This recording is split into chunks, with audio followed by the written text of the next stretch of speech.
Ուրեմն ժողովուրդ ջան, այսօրվա խոսքը, որ ես ուզում եմ ձեզ հետ կիսվել, այսպես եմ վերնագրել վերջի ժամանակների ընտանիքները։ Իհարկե ընտանիքը, այսպես ասած, մարդու ամենա այսպես զգայուն տեղն է, ընտանիքը իր կյանքում ամենազգայուն տեղն է գրավում, այսինքն ընտանիքի մեջ կատարվող յուրաքանչյուր անցուդարձ, երևույթ մարդու ամեն ինչի վրա շատ խիստ ազդում է, մենք գիտենք։ Եվ ես ուզում եմ, որպեսզի Սուրբ գրքից նկատենք, թե ինչ է խոսում Տերը վերջի ժամանակներում ընտանիքների մասին, այսինքն ինչ իրավիճակներ կստեղծվեն եւ նաեւ ինչ որտեղ բնականաբար Տիրոջ խրատը, հրամանը, թե հոգեվոր մարդը ինչպես պահի, ինչպես վարվի այդ իրավիճակներում կապված ընտանիքի հետ։ Նախ ես կուզեմ հիշեցնել ձեզ Մատթեոս ավետարանից 10-րդ գլխից։ Մենք գիտենք, Տերը իր գալուստից առաջ խոսեց, թե երկրի վրա ինչեր է լինելու, դա հիմնականում խոսեց Մատթեոս ավետարան 24-րդ գլխում։ 10-րդ գլխում ես հիշեցնեմ, երբ որ դուք կարդաք երկար հատվածը, ես չեմ կարդա, 10-րդ գլխում 16-րդ խոսքից ինքը իր առաքյալներին ուղարկելու խոսքը ասեց, ահա ձեզ ուղարկում եմ ինչպես ոչխարներ գայլերի մեջ, ուստի խորայի կետ եղեք ինչպես օձեր եւ միամիտ ինչպես աղավներ եւ ասեց գուշ կացեք մարդկանցից եւ խոսեց, որ դատաստանների կքաշեն, շատ բաների մասին խոսեց Տերը, բայց որ ուշադիր կարդում ենք, տեսնում ենք այդ պատվիրանը կամ այդ խոսքը, այդ զգուշացումները չէր վերաբերվում միայն այդ ժամանակ, բա ասենք Տիրոջ Աստծո մարդկանց։ Ճիշտ է, ինքը ասում է, ես հիմա ձեզ ուղարկում եմ ինչպես ոչխարներ գայլերի մեջ, այսինքն խիստ վտանգավոր տեղ եմ ուղարկում։ Պատկերացնում եք ոչխարը գայլերի մեջ, չէ՞։ Կարծես խոսքի բնույթից նեցայր են, որ միայն այդ ժամանակի հենց այդ պահին եղած իր առաքյալներին էր այդ խոսքով դիմում, բայց իրականության մեջ, որ խոսքը ընդհանուր կարդում ենք, տեսնում ենք եւ նաեւ կարդում ենք ուրիշ ավետարանիչների մոտ այս հատվածներ, տեսնում եք սա ոչ միայն այդ պահի հետ կապված էր խոսում Տերը, այլ նաեւ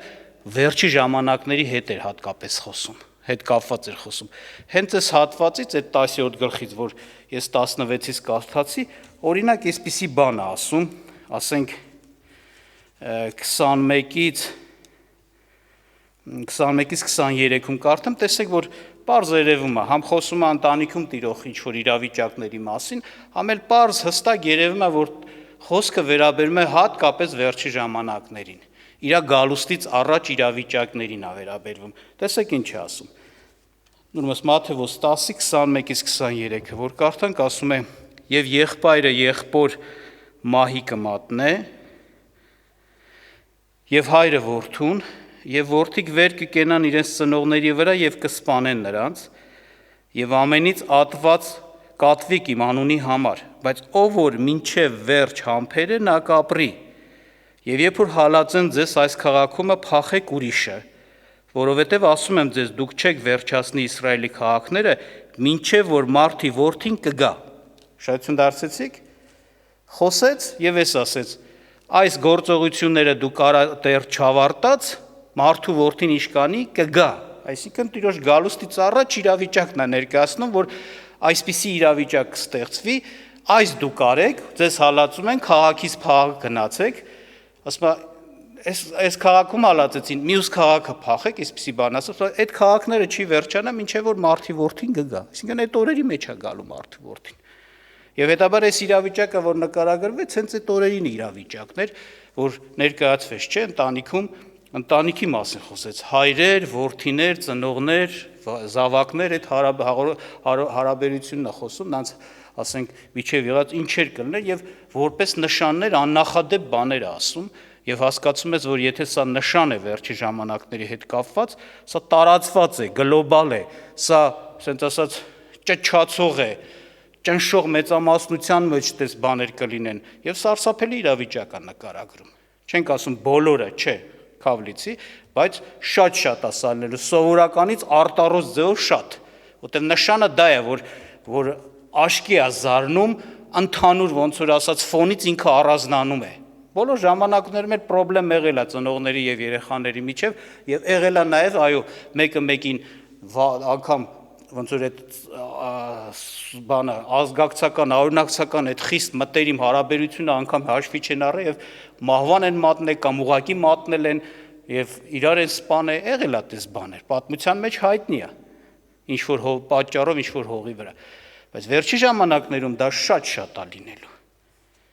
Դրա համար դա որպես նշան է ներկայացում Տիրոջ կողմից եւ ինչու է այդպես լինելու, իհարկե դրա մասին խոսենք, որտեվ ուշադրություն դարձրեք, եթե խոսում ենք վերջի ժամանակների մասին, սովորաբար օրինակ Սուրբ Գիրքը ներկայացնում, որ դրանք շատ այդ ժամանակները խիստ չար ժամանակներ են լինելու։ Պողոսն էլ իր խոսքի մեջ, այդտեղ Տեր Հիսուս Քրիստոսն էր խոսում, Պողոսն էլ իր խոսքի մեջ օրինակի համար հիշեցնում է, օրինակ Տիմոթեոսին նամակագրում, ասում է եւ հոգին հայտնապես ասում է, որ վերջի ժամանակներում չար ժամանակներ կլինեն եւ մարդիկ կլինեն այս։ Բայց լավ իմացեք, սա ոչ թե ուղակի, ասես կոպիտ ասած, աստիճանական էվոլյուցիոն զարգացում է, այն առումով, որ դե մեղքը գնալով զարգանում է, զորանում է, շատանում է, բան եւ բերում է սրան, չէ,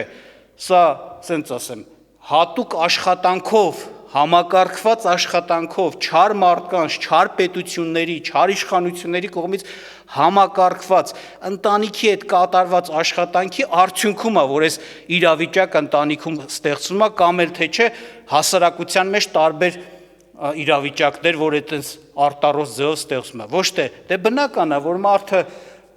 քանի գնա ավելի մեղքի մեջ կխորանա ու դա ավելի շատ բաներ, մեղքի բաներ կերևան, չէ, այդպես չի։ Մենք այս տարիների մեջ, օրինակի համար, որ ապրում ենք, հավատացեք, մարդկությունը մի քանի տարվա մեջ ավելի շատ անկում է ապրել մեղքի տեսակետից, գահավիժել է, քան թե մի քանի հազար տարվա մեջ է դա ունեցել, հավատացեք այտենց է, բայց դա պատահական չի, որովհետև օրենքներ են ընդունվում պետությունների կողմից, գազանի համակարգի, որ դա գոյություն ունի այսօր, ոմանք ասում են գազան ուր է գազանը կերևա, կհայտնվի, բայց նրա համակարգը, որ նրա համար պատրաստություն է տեսնում նախորոք նրա առջևից, արդեն երկար ժամանակ այդ համակարգը կա։ Եվ իր այդ դրած պղծությունները, կեղտոտությունները, ամեն բաներով ինքը ցույց է տալիս, որ դա կա։ Եվ այդ համակարգի աշխատանքը բերում է նրան, որ այդ օրենքներով, ասենց ասած, բնական, կարծես ես կոպիտ ասեմ, նորմալ է մարդկանց մեջ դառնում, հենց այդ դավաճանությունը, ուրացումը, այսինքն անգամ ընտանիքի մեջ, ընտանիքի անդամի նկատմամբ,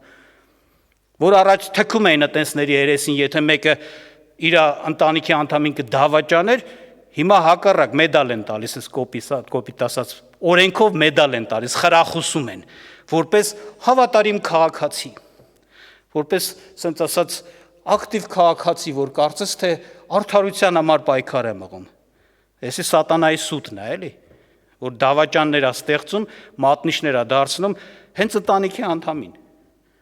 Այսպես է։ Մարդիկ կատարում են այդ քայլը, խշմտանք էլ չեն ապրում։ Ուրանում են, դավաճանում են իրանց ընտանիքի անդամին, իրար հարազատին, իր բարեկամին։ Ինչ պատճառով օրենք կա, օրենքին են հնազանդվում եւ նորմալ է կարծես թե։ Բայց դա չարի օրենքներ են, սատանայից օրենքներ են եւ ասենց ասած կա բարոյական Աստծուց եղած օրենքներ, որ դրանք դատապարտում է։ Մարդը իր խշմտանքի մեջ էլ է այդ բանը զգում, ուղղակի դաղելով խշմտանքը դարձնում է անզգամ խշմտանքը։ Այդպես է։ Եվ այստեղ նկարագրված է այսպիսի իրավիճակ, որ կա, այո, ստեղծվում է եւ հենց այնպես չի, նորից եմ ասում, հասկանում ենք, սա աշխատանքով է ստեղծվում, համակարգված չար համակարգի աշխատանքով է այսպիսի իրավիճակ ստեղծվում։ Դավաճան ծնողներ շատ, դավաճան զավակներ, այն աշճան, որ կարող են մեկը մեկին մատնել մահվան, այսինքն իրենց մատնությունով մահ կատարվի, իրենց ծնողը մեռնի, անգամ իրանք սպանեն, ասում է, մեկը մեկին։ Շատ ընտանիքներում ասում է այսպիսի բան կլինի, եւ տեսանք նորից եմ ասում, սա վերջի ժամանակի հետ կապված նաեւ խոսք է, որովհետեւ ասում է Իսրայելի մեջ քաղաքները չեն վերջանա, մինչեւ որ ինչ մարդի որդին կգան։ Ես այս նույն հատվածի շարունակությունն եմ ուզում ձեզ համար կարդամ, ուշադրություն դարձրեք, որոշ բաներ նորից Տերը ասում է, որ մի վախեցեք նրանցից, ովքեր ձեզ կարող են ասենք ձեզ սպանեն, բայց ձեր հոգու վրա իշխանություն չունեն եւ այլը, եւ այսպիսի բան ասեց Տերը, մի բան ասեց, որ ընդհանուր է, բայց նաեւ վերջի ժամանակներն է վերաբերում ընտանիքի հետ կապված ասեց 34-րդ խոսքում ասեց մի կարծեք թե ես եկա երկրիս վրա խաղաղություն գցելու, չեկա խաղաղություն գցելու, այլ սուր, որովհետև եկա բաժանելու մարդը իր հոր դեմ եւ աղջիկը իր մոր դեմ եւ հարսը իր սկեսրի դեմ եւ մարդու թշնամիները իր ընտանիքը կլինեն։ Առայժմ այսքանը կարդանք, ես կարդացի 34-ից 36 համարները, նույն 10-րդ գլխի Մատթեոս ավետարանից։ Տերը խոսեց, ասեց իմ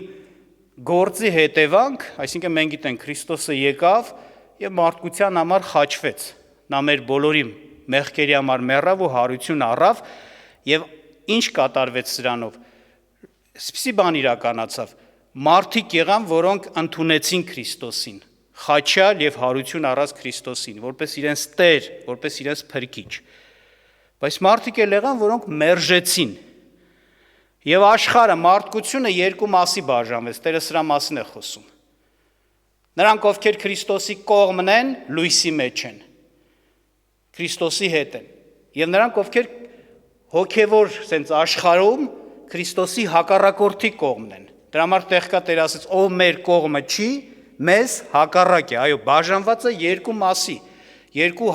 հակամարտող կողմեր առաջացան։ Ոմանք չարին են լսում, ոմանք Քրիստոսին են լսում։ Իսկ չարը պայքար ունի Տիրոջ դեմ, եւ այդ պայքարը տեղափոխվում է նաեւ անգամ ընտանիք, ասում է, այդ բաժանումը կատարվեց։ Ինչու ասում, օրինակի համար այսպիսի բան ասես, չէ, ընտանիքի անդամների մասը։ Մարդը իր հոր դեմ, աղջիկը իր մոր դեմ, հարսը իր սկեսուրի դեմ, եւ մարդու թշնամները իր ընտանիքից կլինի։ Այսինքն այո, ինչու տենց պիտի կատարի, ոչ թե դա մի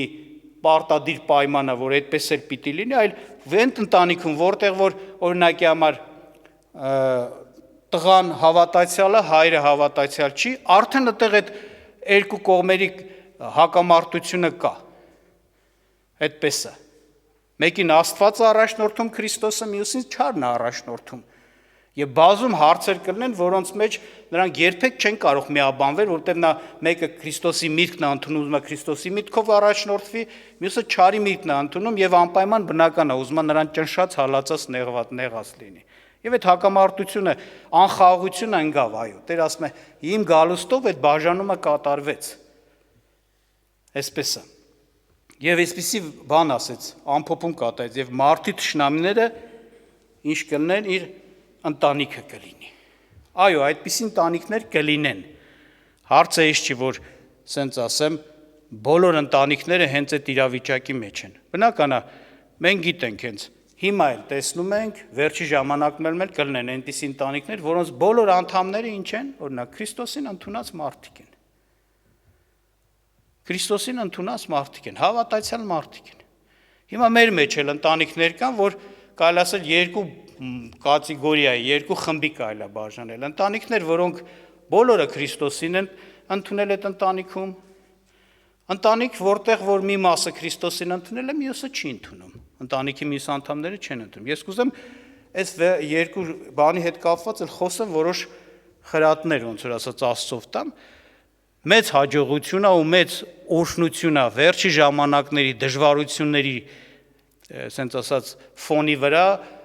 միաբանված Աստծուն պաշտող ընտանիք է։ Մեծ օրհնություն է, ովքեր որ այդպիսի ընտանիքում են, իրանց համար մեծ հաջողություն է եղել իրոք։ Իրականության մեջ ընտանիքի միաբանությունը հենց այն, ասենց ասած, բազմապատիկ դարձնող, ուժ ու զորությունը բազմապատիկ դարձնող միաբանությունը։ Ուղղակի բացատրեմ, որ հասկանաք, մենք սրա մասին խոսել ենք։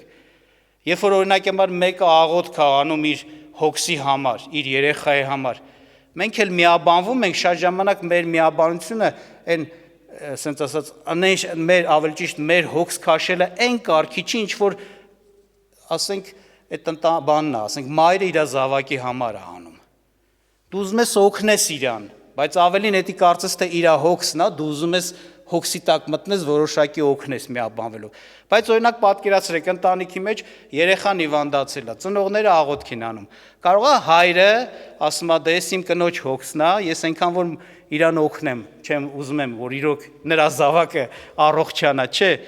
Ինչքան որ իր չէ, ինչքան որ ինչպես որ մայրն է հոգս քաշում, իմն է, իր հոգսն է, այդպես էլ հայրն է հոգս քաշում, իրն է, իր հոգսն է։ Ոչ թե ինքը օգնող է, այլ իր անձնական հոգսն է։ Հենց այսպիսի միաբանությունն է, որ բազմապատիկ է դարձնում օրհնությունը, զորությունը։ Տեղ կա որ Սուրբ Գիրքը ասում է, չէ, այսպիսի բան ասում, մեկը 100-ի դեմ, չէ, երկուսը 1000-ի, երեքը բյուրերի 10,000-ի դեմ, հենց այսպիսի օր բանի մասին է խոսքը գնում, միաբանության մասին է խոսքը գնում։ Այսինքն, եթե ընտանիք կա, որտեղ բոլորն էլ Քրիստոսին ընդունած մարդիկ են, նրանց աղոթները շատ զորավոր է։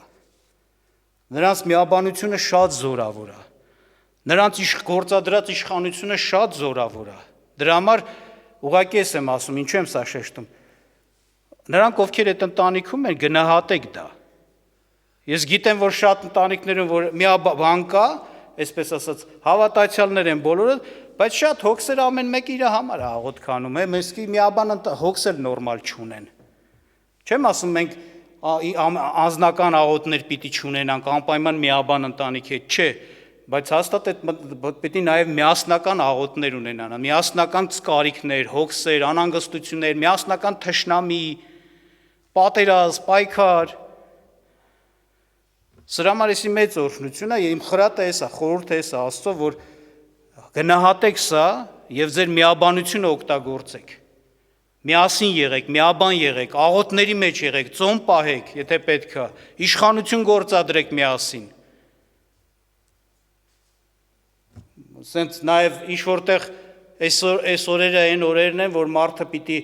սա գիտակցելով էլ մանր-մունր բաների հետևից չընկնի։ Պետք է արագ ներել իրար, արագ հաշտվեն իրար հետ, բաժանում չլնի իրանց մեջ։ Էսի մեծ ողորմություն է, որ արդեն հոգևոր, ասենց ասած, դաշտում իրանք նույն դաշտի մեջ են եւ կարող են միաբանվել։ Բայց մեկ էլ տենմես իրար կռվում են իրար հետ, խռովում են, էսի իրար նեղում են, շուտ չեն հաշտվում, մանր-մունր, ասենց ասած, նեղ հարցեր են բանանում, սա մարմնավորությունն է, ոչ թե հոգևորություն։ Եվ լավ կլինի, որ վերջի ժամանակների դժվարություններն էլ հենց հասկանալով, մարդիկ կենտրոնանը միաբանվեն, վերցնեն իրանց միջից ամեն տարաձայնությունները, Աստծո խոսքով խաղաղություն ու հաշտություն ունենան, սիրո միաբանության մեջ լինեն եւ այդ իրենց ուժերը կենտրոնացնեն դրսի թշնամու դեմ կարելի ասել։ Եվ հետաքրքիր է Սաղմոս 127-ը ասում, ես կուզեմ հիշեցնեմ, հենց այդտեղ խոսում է ընտանիքի զորավոր լինելու մասին, 127-ում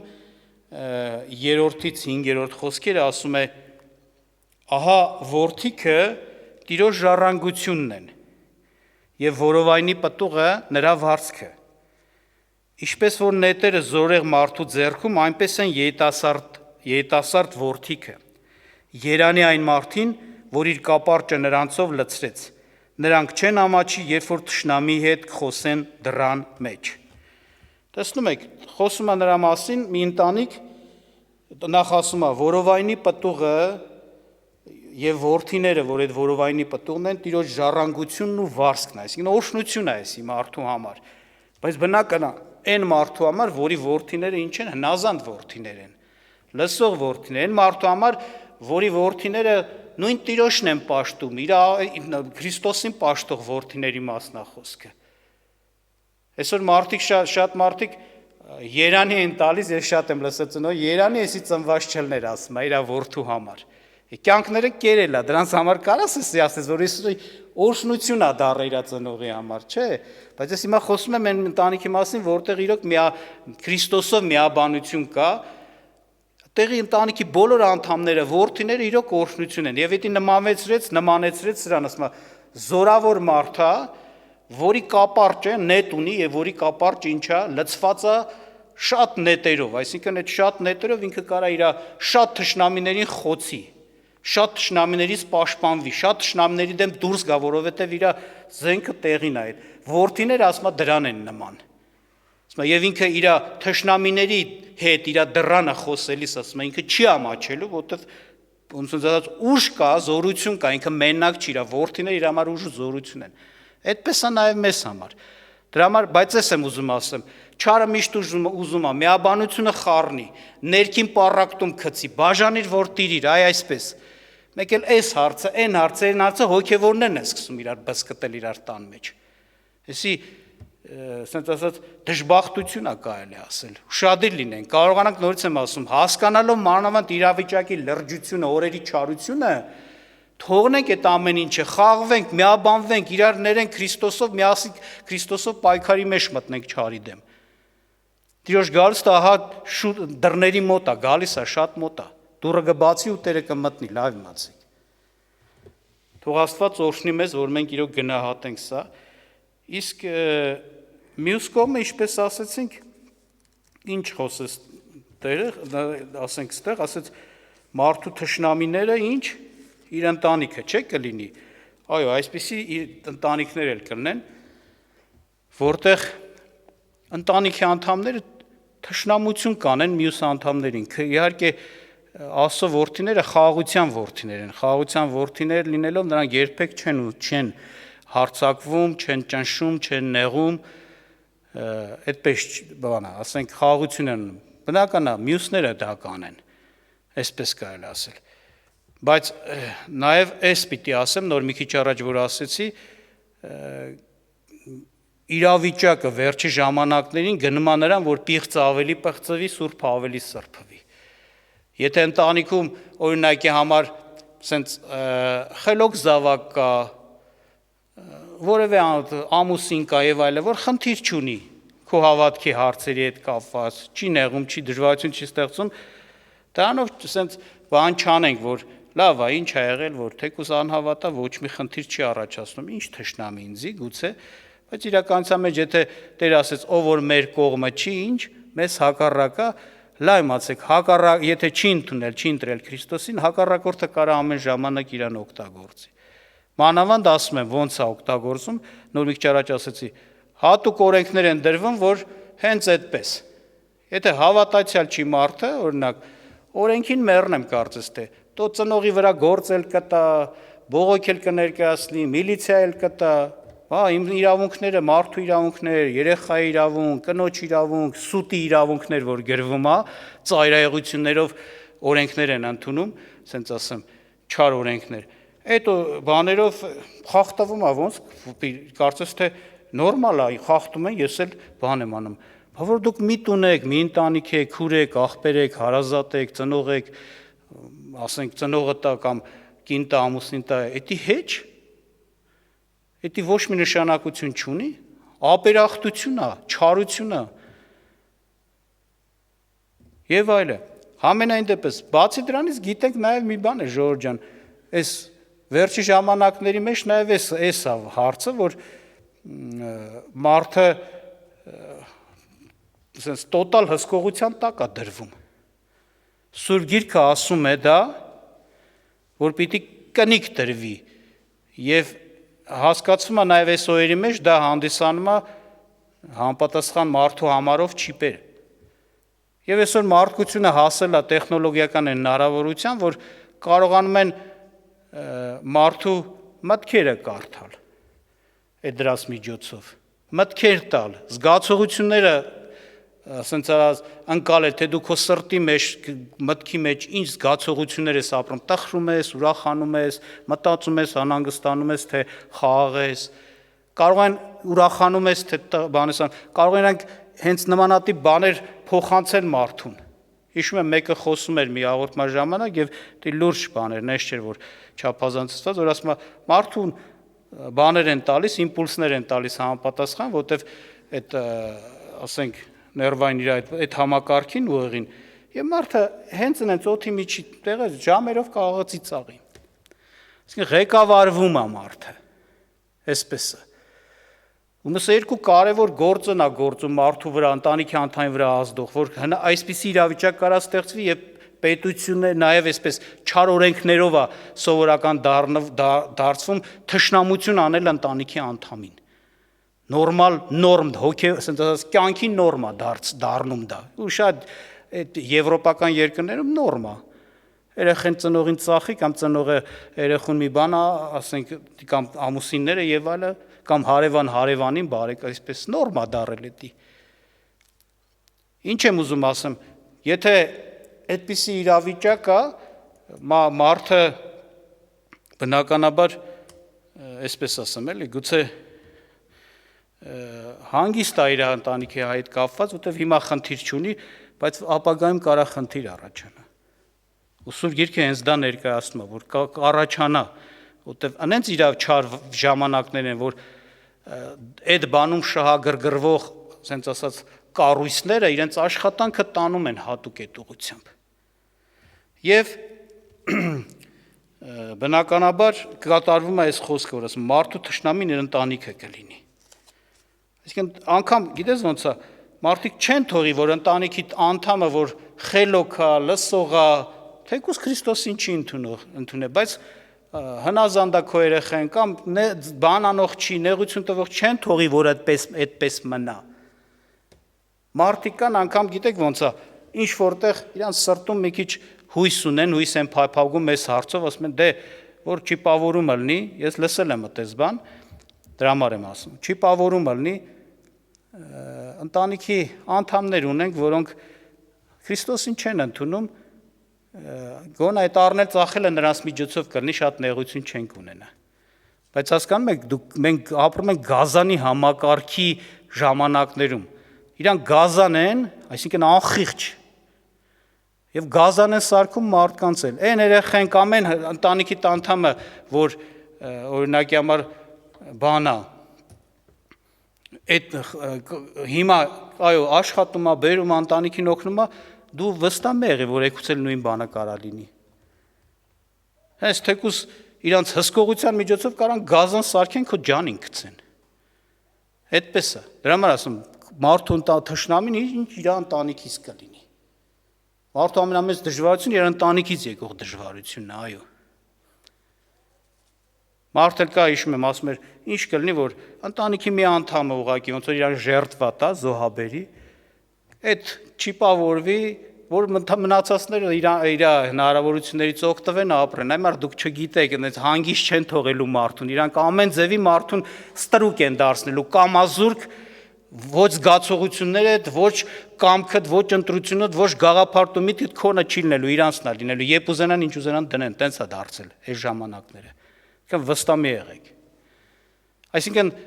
ստեղ միակ բանը, ասենց ասած, միակ ճանապարհը էսա, եթե մեկը ուզում է օրինակի համար իր ընտանիքին օգնածելնել, էսա ապաշխարի միաբան տիրոջով պայքարեն այս չարիքների դեմ։ Մեկը կարող ասի, ես իմ ծնողին շատ եմ սիրում, ես երբեք այդպես բան չեմ անի, հակառակ այդ ժամանակ, եթե բան լինի նարություն, ես կօգնեմ։ Բայց դա մի մտածի, որ ինչ որ գաղափարով մտքով հիմա կա, սա տենց էլ կշարունակվի կեթա, հիմա քո գաղափարի մտքի վրա են աշխատում։ Համենայն դեպս Աստված մեզ օրհնի, իհարկե դժվար ժամանակներ են, շատ դժվար, մարդու համար դժվար է եւ ընտանիքի կողմից հալածվել նեղություն քաշել, ավելի մեծ, բայց նաեւ իր համար դժվար է իր ընտանիքի անդամների այդ ոնց որ ասած այդ չարիքի մեջ գնալը տեսնել, շատ դժվար են։ Եվ դրա համար ուշադրություն դարձեք, երբ որ այս խոսքերը Տերը ասեց, նաև կարելի ասել մարդու համար հոգևոր մարդու, Քրիստոսին ընդունած մարդու անելիքն էլ ասեց, եւ ասեց 37-ից պիտի շարունակեմ, մինչև 30-ը, ով որ հորը կամ իր մորը ինձանից ավելի է սիրում, նա ինձ արժան չէ, ով որ որդին կամ աղջկան ինձանից ավելի է սիրում, նա ինձ արժան չէ։ Եվ ով որ չի առնում իր խաչը եւ իմ ետևից գալիս, նա ինձ արժան չէ։ Ով որ իր անձը գտնում է, կկորցնե նրան, եւ ով որ իր անձը ինձ համար կորցնե, նա կգտնե նրան։ Ըստ տեսնում եք, այս է ճանապարհը։ Ավելին չսիրել քո ամենահարազատ ընտանիքի անդամին, քան Քրիստոսին։ Որովհետեւ եթե ասենց ասեմ Ավելին սիրես քո ընտանիքի անդամին, քան Քրիստոսին, ընտանիքի անդամի պատճառով դու Քրիստոս ես ուրանալու, Քրիստոս ես կորցնելու։ Ավելին սիրես քո անձը, քան Քրիստոսին, Քրիստոսին ես ուրանալու քո անձը ճանաչելով, քո անձը առաջի տեղում դնելով։ Երկու տարբերակ է, կամ պիտի այս ուրանաս նա գտնես, կամ էլ այս պիտի նա պիտի ուրանաս սա գտնես, այսպես է։ Եվ Տիրոջ խոսքը էս է, որ մարդը այո, նվիրվի Տիրոջը։ Իհարկե, ընտանիքի անդամների համար էլ հատկապես այն անդամները, ժողովուրդ ջան, ովքեր որ ասենց ասեմ, կիսատ պռատ ոչ Տիրոջ կողմն են, ոչ Տիրոջ կողմը չեն, հիշեք, եկել է ժամանակները, որ հստակություն է ամեն ինչի մեջ մտցնում Տերը։ Կամ այս կողմ, կամ այն կողմ ասում։ Ասում սուրբը ավելի սրբվի, ինչ պիղծը ավելի պղծվի, այսինքն դա նշանակում է միջանկյալ վիճակ, բան չկա։ Կամ դու պետք է անցնես սուրբերի կողմը գնաս սրբության, կամ էլ եթե չես անցնում, դու ավելի պղծվելու ես, այսպես է Սուրբ Գիրքը ասում։ Մեկ ուրիշ տեղ հիշում եք Մատթեոս 10:20 Տերը, երբ որ հանդիմանում էր ոմանց, ասում էր կամ ծառը բարի արեք, նրա պտուղն էլ բարի, հետո կամ ծառը չար արեք, նրա պտուղն էլ չար, կամ այս կողմ, կամ այն կողմ։ Հիմա ես այդ մարդկանց եմ դիում, կամ այս կողմ, կամ այն կողմ, բայց իհարկե Տերը ուզում է որ կյանք ունենանք։ Անլուրջ չգտնվենք, Քրիստոսին լուրջ ընդունենք ու ապաշխարենք, ովքեր որ այդ կամ-կամի մեջ են, տատանվում են, երկմտում են։ Այսպես է խոսքը հնչում։ Եվ իրականության մեջ գիտեք ոնց է, մեկ է, մենք ասենց ասեմ, եթե ուղղակի մեր ընտանիքի անդամների հետ, անհավատ անդամների հավեսով եթանք, ցանկությունով եթանք, նրանցով ապրենք, ասենց ասած եւ այլը, ոչ թե Տիրոջը նվիրվենք, մենք իրանց ոչինչով չենք կարողանալու օգնենք, ոչինչով։ Հակառակ, երբ որ մենք Տիրոջով ապրենք, հնարավոր է մեր Տիրոջով ապրել նրանց օգնություն լինի։ Որ ասես մի բան իրանց հավեսով եթաս, իրանց խոսքով եթաս, իրանց ուզած անես, մի բանով կօգնես դրանով, իրանց չես կարա, ժողովուրդ ջան, չեք կարա։ Չկա, ոչ մի օգուտ չի տա։ Հակառակ, կոպիտ ասած, իրանք էլ դու էլ գնալու եք կորեք։ Բայց եթե դու հավատարիմ լինես, Տերը հնարավոր է քեզանով նաև այո, մեծ օրհնություն անի քո տան մեջ եւ ողորմություն լինի, մինչեւ Քրիստոսի գալուստը ողորմություն լինի քո ընտանիքի անդամներին։ Եվ տեսնում ենք շատ տեղեր մարդիկ կային իրանց ընտանիքի հոգևոր մարդիկ, ընտանիքի անդամները ամբարիշտություն են անում, իրանց հավեսով գնացին, ասենց իրանց ուզածները արեցին, իրանք էլ հետները գնացին Կորանը։ Թեկուզ հեղին հիշեք, քահանա հեղին, հիշում եք։ Ընտանիքի անդամները, տղաները չարություններ են անում, կարելի ասել համարյա իրանց չհանդիմանեցել դրա համար։ Եվ Տերը երբ որ հեղին հանդիմանեց, ասես դու քո որդիներին ինչ չհանդիմանեցիր։ Թեկուզ ինչ որ բաներ ասել էր, բայց դա հանդիմանություն չէր։ Բայց վերջը ինչ եղավ, իր որդիներն էլ չեն մեռան, ինքն էլ մեռավ, հարվածով։ Բայց մարդիկ կային, օրինակ կորխը հելավ ապստամբություն արեց, չարություն արեց Տիրոջ ծառաների դեմ։ Կորխ Դաթան Աբիրոն, հիշում եք։ 250 հոգի էլ հավաքեցին, եւ բանը Մովսեսը էս ասեց Աստծուց առաջնորդված։ Ձեր արածը մեծ չարություն է, նախապատույց տրվեց, որ իրանք սխալված են, որովհետեւ հիշում եք գավազաններ դրվեց սրբության սրբոցում եւ մի օրվա մեջ Ահարոնի գավազանը նշենուց էր, ճյուղ տվեց վրեն, ծաղիկ տվեց եւ նուշ էր բերել, պտուղ էր դարձել։ Դա ապացույց Տիրոջից, որ այս մարդն է իշխանության տերը իմ տված իշխանությունը նրանով պիտի գործադրվի, նա է քահանապետը։ Սրանք այդպիսի իշխանություն նրանց չի տրված։ Այդպես ապացուցվեց եւ նաեւ Մովսես ասեց, սրանք պիտի հատուկ մահով մեռնեն։ Այս իրանց չարության համար։ Ով իրանց հետ միաբանվել է, իրանց վրաններից, իրանցից հեռու գնացեք։ Բայց ահագին մարդիկ միաբան մնացին, ընտանիքի անդամներ միաբան մնացին, բայց ասում է կորխի որդիները չմիաբանվեցին իրենց հոր չարությանը, հեռացան իրանց հորից, թողեցին որպես չարություն անող, ասենց ասած, նրա հետ միաբան չեղան։ Եվ գրված է, որ նրանք գետնինը բացվեց սաղ-սաղի չան դժոխք, բայց կորխի որդիները մնացին եւ օրհնություն դառավ նրանց մնալը, Աստված նրանց շնորհ տվեց, պարգև տվեց, հիմա կարդում են կորխի որդիների սաղմոսները, գրած դա այդ նույն այդ մարդիկ են, այսպես է։ Հովնաթանը լավ, ասենց ասած, սիրտ ուներ Աստծո առաջին, Դավթի հետ, չէ, ընկերություն էին անում, իր հորը չէր հավանում, որ Դավթին հալածում է Սավուղին, բայց վերջը մնաց նրա հետ եւ մասնակից եղավ նրա պատերազմներին, նրա հետ միասին էլ ինչ ելավ, մեռավ, հարված եկավ։ Այսինքն երբ որ չուրացավ, ոչինչով չօգնեց։ Ոչ Հովնաթանը իր հորը կարծավ օգնել իր հոր հետ մնալով, ոչ Ղևին իր զավակների հետ զավակների, ասենց ասած, հետ մնալով կամ նրանց չարիքը չհանդիմանելով, ոչինչ չօգնեցին։ Կորան նրանք։ Դրա համար էսա Տերը օրհնի մեզ, որ մենք իրոք նվիրվենք Տիրոջը։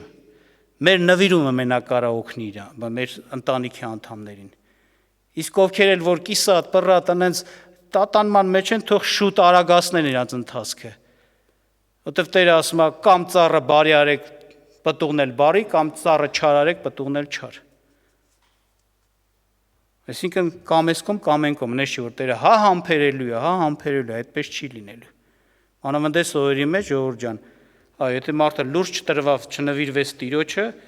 այսօրվա դժվարություններ այնքան մեծ են, չեն կարա իրանց ուժով առանց Տիրոջ որևէ մի բան հաղթահարեն, գնալու են գերին գնեն, ստրուկ դառնան այդ չար համակարգին։